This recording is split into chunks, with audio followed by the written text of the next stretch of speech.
Good morning students, कैसे हो सब। तो देखो, लास्ट क्लास में हमने परागकण या पोलन ग्रेन की स्ट्रक्चर देखी थी। ठीक है, परागकण या पोलन ग्रेन्स की स्ट्रक्चर के बारे में हमने पढ़ा था।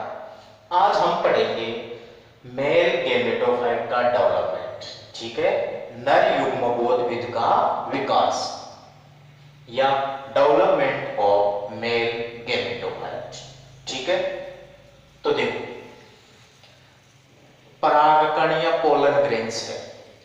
ये पोलन ग्रेन्स जब अंकुरित हो जाता है, अंकुरित यानी जब इससे एक पराग नली बन जाती है, तो इसको क्या बोलते हैं? नर युग्मकोद्भिद या मेल गैमेटोफाइट। ठीक है, मतलब मेल गैमेटोफाइट का विकास किससे होगा? परागकण से। ठीक है, तो परागकण या पोलन ग्रेन्स क्या है? मेल गैमेटोफाइट की प्रथम या फर्स्ट कोशिका होती है। तो ध्यान रखना, पहली बात, परागकण, परागकण मेल गैमेटोफाइट की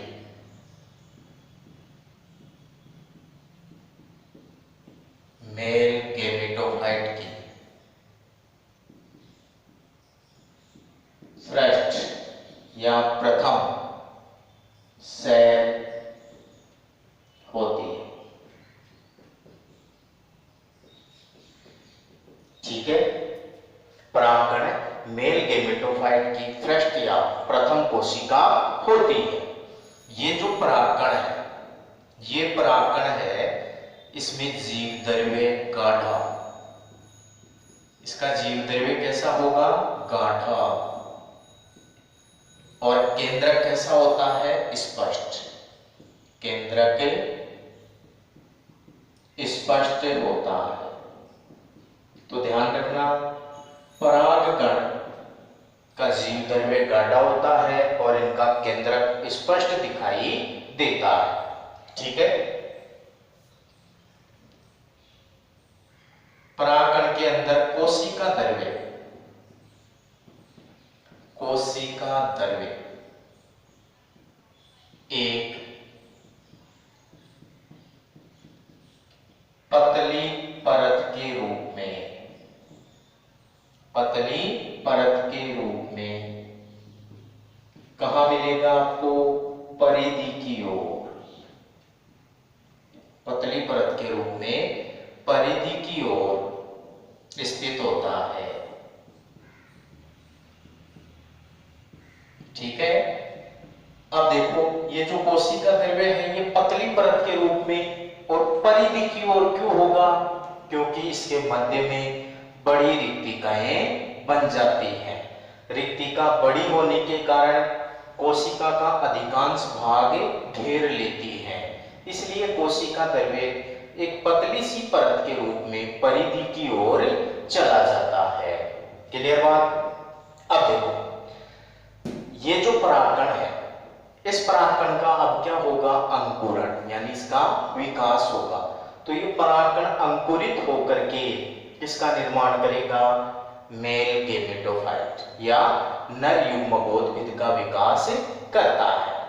ठीक है, तो देखो, ये जो परागकण है, इस परागकण का विकास, परागकण का परिवर्तन या विकास,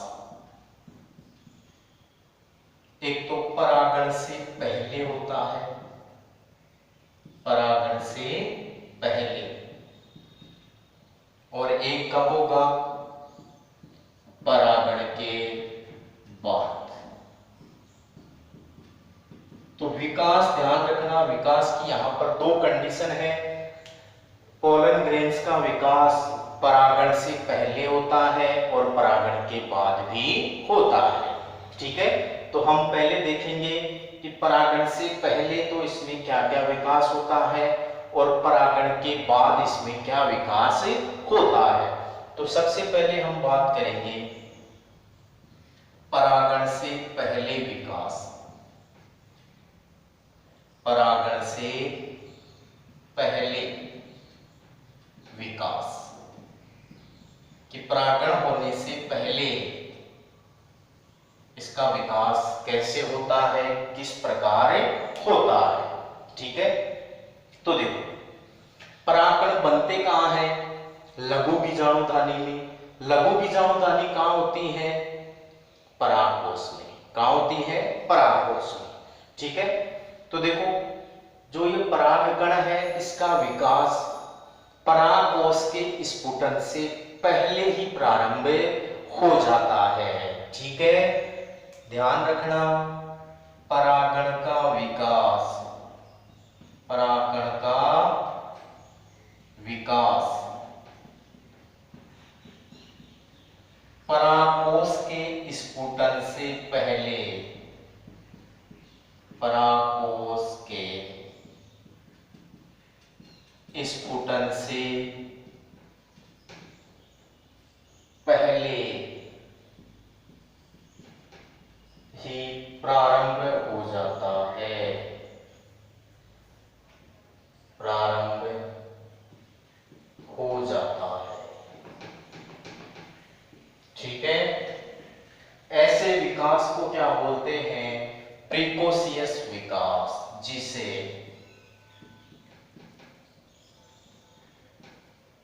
प्रीकोशियस अंकुरण या विकास कहते हैं। ठीक है, परागकण का विकास परागकोश के स्फुटन से पहले ही प्रारंभ हो जाता है, इसलिए ऐसे अंकुरण या विकास को क्या बोलते हैं, प्रीकोशियस अंकुरण। क्लियर बात। इसके बाद देखो परागकण का विकास, परागकण का विकास अपने मातृ स्थान पर ही, अपने मातृ स्थान पर ही प्रारंभ हो जाता है, मातृ स्थान पर ही प्रारंभ हो जाता है। ऐसे विकास को क्या बोलते हैं, स्वस्थाने, स्वस्थाने या इन सिक्टो। ठीक है, परागकण का विकास अपने मातृ स्थान पर ही प्रारंभ हो जाता है, मतलब जहां पर परागकण बनता है वहीं पर उसका परिवर्तन या विकास होना प्रारंभ हो जाता है। ऐसे विकास को क्या बोलते हैं, स्वस्थाने परिवर्धन, स्वस्थाने परिवर्धन कहते हैं। तो ये दो टर्म है, इनको ध्यान रखना आपको। एक तो प्रीकोशियस अंकुरण, तो प्रीकोशियस अंकुरण क्या होगा, प्रीकोशियस अंकुरण क्या होगा कि जो परागकण है, परागकण का अंकुरण या विकास परागकोश के स्फुटन से पहले ही हो जाता है। ऐसे विकास को क्या बोलते हैं, प्रीकोशियस अंकुरण। ठीक है, दूसरा शब्द है स्वस्थानिक परिवर्तन। तो स्वस्थानिक परिवर्तन किसको बोलेंगे, जहां पर परागकण बनते हैं वहीं पर इनका विकास क्या हो गया, प्रारंभ। तो ऐसे विकास को क्या बोलते हैं, स्वस्थानिक परिवर्तन कहते हैं। ठीक है, अब देखो ये चीज क्लियर है सबकी। इसके बाद देखो विकास कैसे होगा, इसको हम एक डायग्राम के द्वारा समझेंगे और उसी से ये क्लियर भी हो जाएगा। आपने देखा कि परागकण बनते हैं किसके रूप में होते हैं, एक चतुष्क के रूप में। परागकण किसके रूप में पाए जाते हैं, चतुष्क के रूप में। ठीक है, यानी चार परागकण हैं जो आपस में जुड़े होते हैं। अब इस चतुष्क से जैसे ही कैलोज परत का अपघटन होगा, परागकण क्या हो जाएंगे, स्वतंत्र। परागकण क्या हो जाएंगे, स्वतंत्र हो जाएंगे। ठीक है, स्वतंत्र हो जाएंगे। इनके अंदर किसका निर्माण हो जाएगा? रिक्तिका का। किसका निर्माण हो जाएगा? रिक्तिका का निर्माण हो जाएगा। तो जो कोशिका द्रव्य है पतली परत के रूप में रह जाता है। अब देखो, जैसे ही ये स्वतंत्र होता है तेजी से क्या करेगा? वृद्धि। चतुष्क से अलग होते ही या स्वतंत्र होते ही परागकण क्या करता है? तेजी से वृद्धि करता है। ठीक है, अब इसमें एक असमान समसूत्री विभाजन होगा। इस परागकण में क्या होगा? असमान समसूत्री विभाजन। ध्यान रखना, असमान समसूत्री विभाजन कहां होगा? तो असमान समसूत्री विभाजन परागकण के केंद्रक में होगा। ठीक है, कोशिका में नहीं होगा। किस में होगा? केंद्रक में। जैसे ही इस केंद्रक में असमान समसूत्री विभाजन होता है, एक से कितने केंद्रक बन जाएंगे? 2। कितने केंद्रक बन जाएंगे? 2। तो देखो, ये एक केंद्रक तो कहां बना? भित्ति के पास। एक केंद्रक कहां होता है? मध्य में। ठीक है, जैसे ही परागकण के केंद्रक में असमान समसूत्री विभाजन होता है तो एक से कितने केंद्रक बन जाते हैं? 2 केंद्रक। एक केंद्रक वो है, ये बड़ा होता है, इसको तो बोलते हैं कायिक केंद्रक। इसको तो क्या बोलेंगे? कायिक केंद्रक, जो कोशिका के मध्य में स्थित होता है। और जो दूसरा केंद्रक है ये छोटा होता है और परागकण की भित्ति की ओर होता है। इसे जनन केंद्रक कहते हैं। इसको क्या बोलते हैं? जनन केंद्रक। तो कहने का मतलब समसूत्री विभाजन हुआ तो एक केंद्रक से कितने केंद्रक बन गए? 2। कितने बने? 2। एक बड़ा केंद्रक जिसको कायिक केंद्रक कहते हैं, एक छोटा केंद्रक जिसको जनन केंद्रक कहते हैं। क्लियर बात? और ये क्या भरा हुआ है? इसमें कोशिका द्रव्य। ठीक है, अब क्या होगा? तो देखो, ये जो भित्ति की ओर केंद्रक है, इस केंद्रक के चारों ओर एक क्या बन जाएगी? भित्ति बन जाएगी। जैसे ये केंद्रक था, एक ये केंद्रक था, यहां पर एक भित्ति का निर्माण हो जाता है। ठीक है, भित्ति का निर्माण हो जाता है मतलब एक कोशिका बन जाती है। ठीक है, तो इस कोशिका को हम क्या कहते हैं? जनन कोशिका। और इस पूरी कोशिका को हम क्या कहते हैं? कायिक कोशिका। कायिक कोशिका। ठीक है, दोबारा से देखो, चतुष्क से परागकण अलग हुआ, अलग होते ही परागकण तेजी से वृद्धि करता है। वृद्धि के दौरान इसके केंद्रक में एक असमान समसूत्री विभाजन होता है जिससे 2 केंद्रक बनते हैं, एक बड़ा केंद्रक और एक छोटा केंद्रक। बड़े केंद्रक को कायिक केंद्रक कहते हैं, छोटे केंद्रक को जनन केंद्रक कहते हैं। और ये जनन केंद्रक है भित्ति की ओर स्थित होता है। ठीक है, अब इस जनन केंद्रक और कायिक केंद्रक के मध्य क्या होता है? एक भित्ति का निर्माण होता है जिससे 2 कोशिकाएं बनती हैं, बड़ी कोशिका कायिक कोशिका और छोटी कोशिका जनन कोशिका कहलाती है। ठीक है, यहां पर देखो, ये जो परागकण है या पोलन ग्रेन है, ये परागकण कैसा है? एक कोशिकीय है। कैसा है? एक कोशिकीय है, अगुणित है। अब देखो यहां पर ये परागकण कैसा हो गया? कैसा हो गया? द्विकोशिकीय। एक से कितनी कोशिकाएं बन गई इसमें? 2। तो ये कैसा हो गया?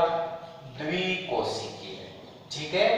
और रहेगा तो ये भी कैसा, एगोनिक।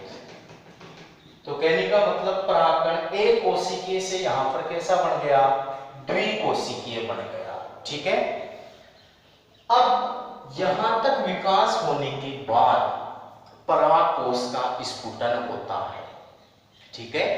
यहां तक विकास होने के बाद परागकोश का स्फुटन होता है।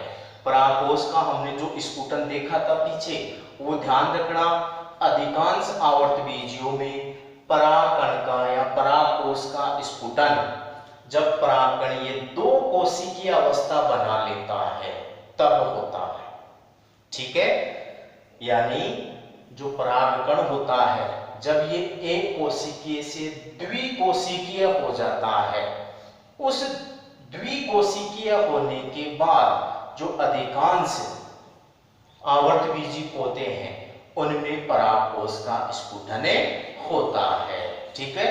और लगभग 60% आवर्तबीजी पादपों में 60% आवर्तबीजी पादपों में इस द्विकोशिकीय अवस्था में परागकोश का स्फुटन होता है, ठीक है। तो ये तो बात कब की हो गई, कब की हुई, परागण से पहले के विकास की, ठीक है, परागण से पहले के विकास की। अब ये जैसे ही दो कोशिकीय हो गया, दो कोशिकीय होने के बाद परागकोश का स्फुटन हो जाता है। तो जैसे ही परागकोश का स्फुटन होगा, ये परागकोश से मुक्त होगा और किसी पुष्प की वृत्तिकाग्र पर स्थानांतरित होगा, ठीक है। तो अब इसका विकास कहाँ होगा, किसी पुष्प की वृत्तिकाग्र पर, ठीक है। तो अब हम किसकी बात करेंगे, सेकेंड, परागण के बाद का विकास, परागण के बाद का विकास। ये तो हमने कब देखा है, परागण से पहले का विकास। अब हम देखेंगे परागण के बाद इसका विकास कैसे होता है, ठीक है। अब देखो ये जो द्विकोशिकीय अवस्था है, ये क्या है, परागकण की द्विकोशिकीय अवस्था।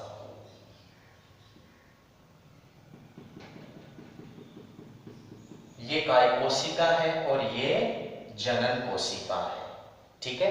अब ये जो जनन कोशिका है, ये जनन कोशिका धीरे धीरे भित्ति से क्या होती है, अलग हो जाती है। जनन कोशिका भित्ति से क्या होगी, अलग, ठीक है।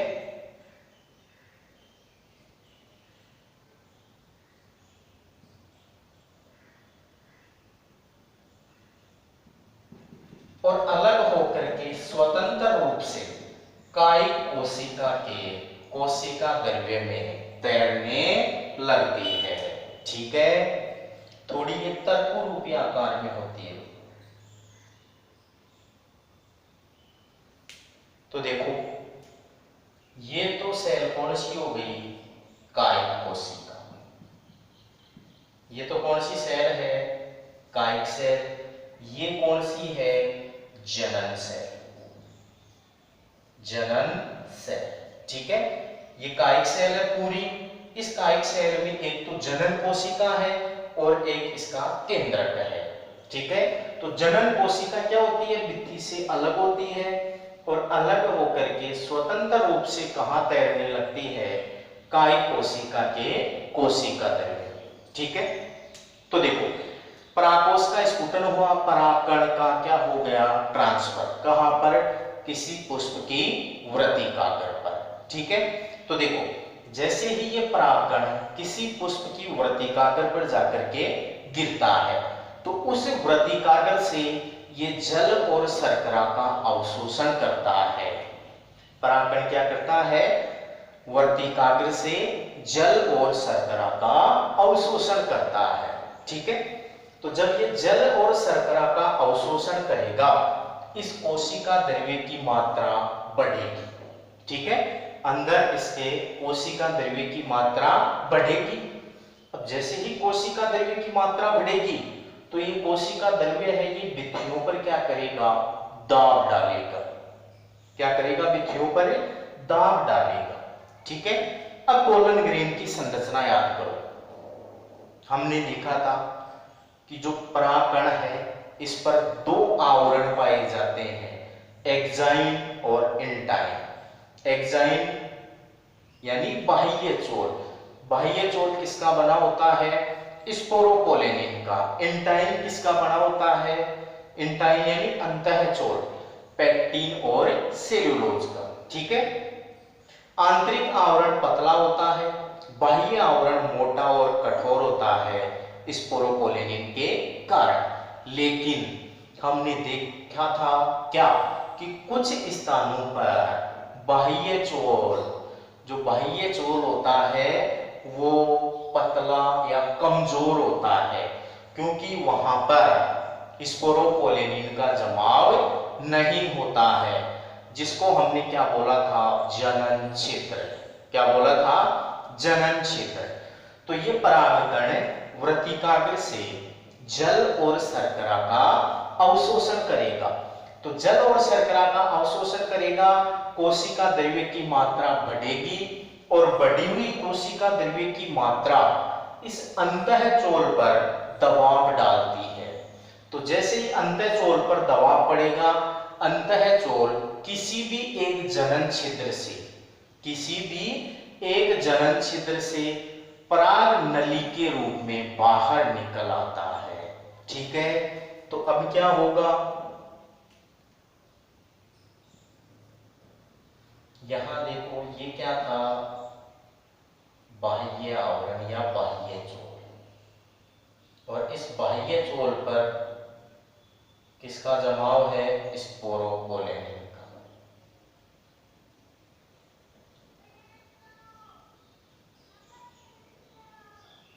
ठीक है। लेकिन कुछ स्थानों पर स्पोरोपोलेनिन नहीं है, जिनको हमने क्या बोला था, जनन छिद्र।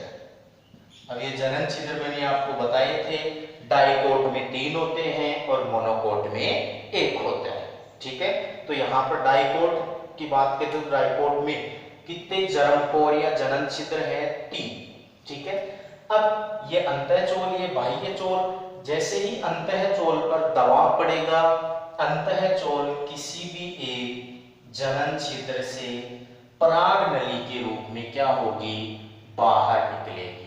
ठीक है। तो देखो ये अंतःचोल और ये बाह्य चोल। ठीक है। ये स्पोरोपोलेनिन,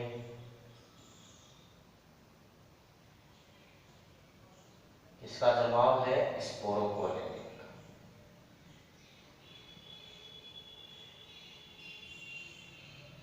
और ये मान लिया हमने जल। जैसे ही इसके दबाव गिरेगा, ये जो अंतःचोल है ये एक नली के रूप में जनन छिद्र से बाहर निकले जाता है, और इस नलिका नुमा संरचना को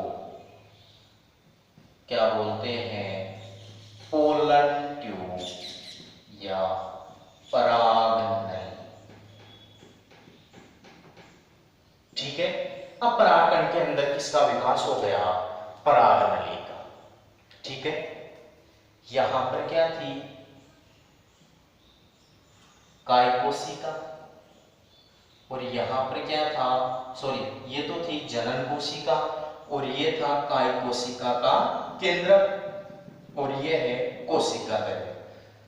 जैसे ही पराग नली बनती है, जैसे ही पराग नली बनती है, ये जो केंद्रक है ये इसके शीर्ष भाग पर आकर के स्थित हो जाता है।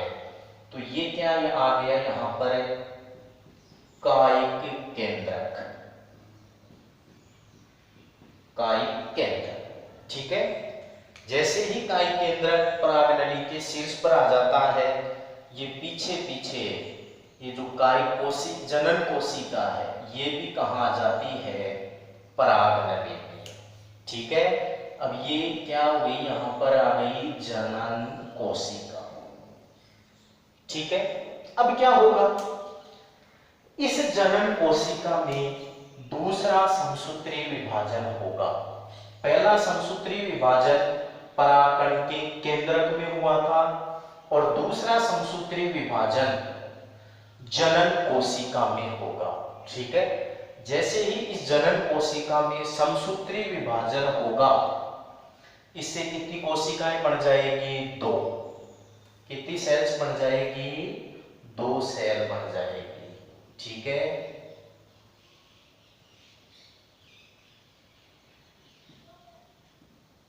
ये तो 2 सेल और ये काइटिन।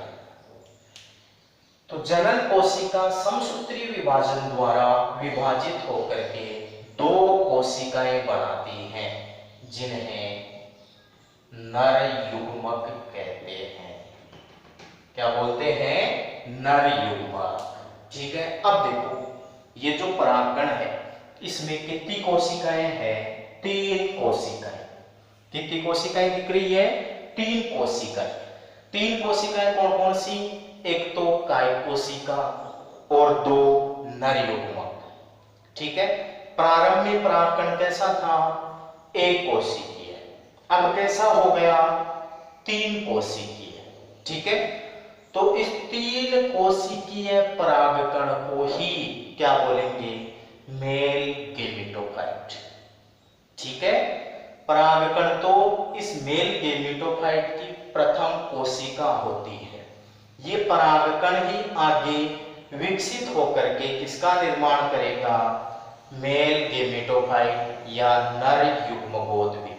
ठीक है, तो नर युग्मकोद्भिद क्या है, समझ में आया, जब परागकण 1 से 3 कोशिकीय हो जाता है। 3 कोशिकीय मतलब एक तो कायिक कोशिका और 2 नर युग्मक। इस 3 कोशिकीय संरचना को नर युग्मकोद्भिद या मेल गेमेटोफाइट कहते हैं। ठीक है, तो मैंने आपको बताया था परागकण का विकास, नर युग्मकोद्भिद का विकास परागण से पहले और परागण के बाद दोनों अवस्थाओं में होता है। ठीक है, जब परागकण 1 से 2 कोशिकीय हो जाता है तब परागकोश का स्फुटन होता है और ये परागकोश से क्या होता है, मुक्त होता है। ठीक है, मुक्त होकर के पुष्प की वृत्तिकाग्र पर गिरता है, वहां पर शर्करा और जल का अवशोषण करता है, जिससे कोशिका द्रव्य की मात्रा बढ़ जाती है। बढ़ा हुआ कोशिका द्रव्य अंतःचोल पर दाब डालता है, तो अंतःचोल किसी भी एक जनन छिद्र से एक नली के रूप में बाहर निकल आता है, जिसे पराग नली कहते हैं। ठीक है, जैसे ही पराग नली बनती है, कायिक केंद्रक इसके शीर्ष पर आ जाता है और इसके पीछे पीछे जनन कोशिका भी पराग नली में आ जाती है। अब इस जनन कोशिका में समसूत्रीय विभाजन होता है, जिससे 2 कोशिकाएं बनती हैं, जिन्हें नर युग्मक कहते हैं। तो इस 3 कोशिकीय अवस्था को मेल गेमेटोफाइट कहते हैं। ठीक है, अब देखो ये जो मेल गेमेटोफाइट है ये अत्यंत हास्यिक संरचना होती है। कैसी संरचना है, अत्यंत हास्यिक। हास्यिक मतलब ये बहुत कम समय के लिए होती है, क्योंकि इसके बाद क्या हो जाता है, निषेचन। निषेचन होते ही ये किसका निर्माण कर लेती है, भ्रूण का, एम्ब्रियो का। और भ्रूण कैसा होता है, द्विगुणित। ठीक है, तो जो अगुणित संरचना है वो नर युग्मकोद्भिद या मेल गेमेटोफाइट है, जो बहुत कम समय के लिए होती है और ये बीजाणुोद्भिद पीढ़ी पर निर्भर करती है। बीजाणुोद्भिद यानी द्विगुणित पीढ़ी पर निर्भर करती है। क्लियर बात। अब देखो ये जो पराग नली है, इस पराग नली की खोज जेबी अमीकी नामक वैज्ञानिक ने की थी। पराग नली की खोज किसने की थी, जेबी अमीकी। किस पादप में की थी? पोर्चुलेका पादप में की थी। ठीक है। फिर सबसे लंबी परागनली किसमें मिलेगी आपको? तो ध्यान रखना, सबसे लंबी परागनली मक्का या मेज में पाई जाती है। किसमें पाई जाती है? मक्का या मेज में। ठीक है। तो आज हमने नर युग्मकोद्भिद के विकास की बात की है। ठीक है। धन्यवाद।